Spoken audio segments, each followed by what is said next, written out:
আসসালামু আলাইকুম, welcome my YouTube channel BD blogs থেকে আমি ফয়সাল বলছিলাম। টুডে আনাদার ডেইলি ব্লগ নিয়ে চলে আসলাম। বন্ধুরা সবাই কেমন আছেন? আজকে রাজশাহীর টিবাত অঞ্চলের পদ্মাপাড়ার পাশেই একটা ব্লগ নিয়ে চলে আসলাম আপনাদের মাঝে। রুচিসম্মত মুখে পানি আনার মতো জিনিস, সেটা হলো এইখানে ঘুরতে এসে দেখলাম একটা আচারের দোকান। তো আচারের দোকানটা আমার কাছে খুব ভালো লেগেছে। এখানে সে আচারের দোকানের পাশাপাশি সে পেয়ারাও বিক্রি করে। তো এইখান থেকে বন্ধুরা আপনারা বোটে করে আরেকটা পার্ক আছে, ওই পার্কে ঘুরতে যেতে পারেন। সেই ছেলেটার সাথে কথা বললাম। তো যারা রাজশাহী আসবেন অবশ্যই এই টিবাত পদ্মাপাড়ে এলাকায় ঘুরে যেতে পারেন। তো আমার কাছে খুব ভালো লাগলো, এলাকাটা খুব নিরিবিলি পরিবেশ, মানুষজন আসে কিছু কিছু। তো এখানে নদীর হাওয়া বাতাস মানে সব মিলিয়ে পুরোপুরি ভালো লাগলো।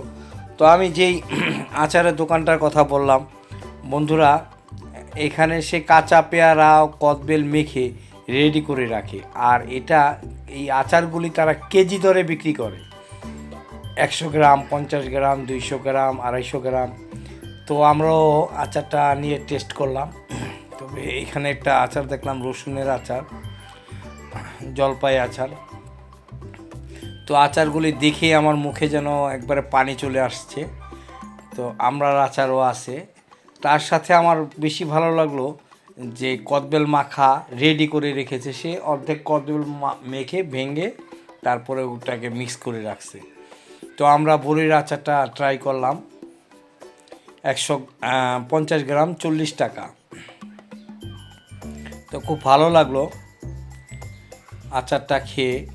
ও তার সাথে কিছু কথা বললাম, কীরকম, বলে না এখানে অনেক মানুষ আসে, খুব ভালো। তো তার স্পেশাল হচ্ছে সে একটা পেয়ারা মেখে দেয়, বিভিন্ন আইটেমের আচার দিয়ে সাথে পেয়ারা মেখে দেয়। তো ওই পেয়ারা মাখাটার জন্যই সে ফেমাস এখানকার। হ্যাঁ, আমরা বড়ির আচারটা নিচ্ছি। তো পেয়ারা মাখার তো আমরা সচরাচর ঢাকা অনেক সময় খেয়ে থাকি, সেই জন্য আর পেয়ারা মাখাটা নিলাম না। আর কেমন হয় এই আচারটাই, আমরা বড়ির আচারটাই নিলাম 50 গ্রাম করে, না 100 গ্রাম জানি। যাই হোক, আমি 100 গ্রামই হবে সম্ভবত, 100 গ্রাম 40 টাকা, 400 টাকা কেজি, 100 গ্রাম করে নিলাম। তো আমার সাথে আরেক বন্ধু আছে মামুন ভাই। তো দুজনে মিলেই আচার নিয়ে একটু চেক করলাম কি খবর, এখানকার আচার কীরকম হয়। তারা নিজের হাতেই, এই মামাটা নিজের হাতেই সব আচারগুলি তৈরি করে, শুধু কদবেল আর পেয়ারাটা বাইরে থেকে কিনে, আর বাকি জিনিসগুলি সে নিজেই তৈরি করে। সেটাই বললো, তার একটা হাতে যশ আছে, বললো যে আমার হাতে যশ আছে, আমার আচার প্রতিদিন বিক্রি হয়ে যায়, আমার আচার তেমন থাকে না। তো এখন বিকালের টাইম, তো এখানে সে মামা রাত 11টা 12টা পর্যন্ত থাকবে। তো আমরাও দেখলাম যে আমরা ব্লগ করার পরে আমরা আচার টাচার খেয়ে ঘুরে এসে দেখি মামার এখানে অনেক ভিড় পড়ে গেছে। যাই হোক, ওই মামা চেয়ারও লাগিয়ে দিয়েছে আচার খাওয়ানোর জন্য মানুষকে। যাই হোক, এই জন্যই তা আচার তো আমরা সচরাচর রোডে রাস্তায় অনেক জায়গায় দেখি, তার একটা স্পেশালিটি আছে, এই জন্যই তাকে আমি আমার ব্লগে নিয়েছি।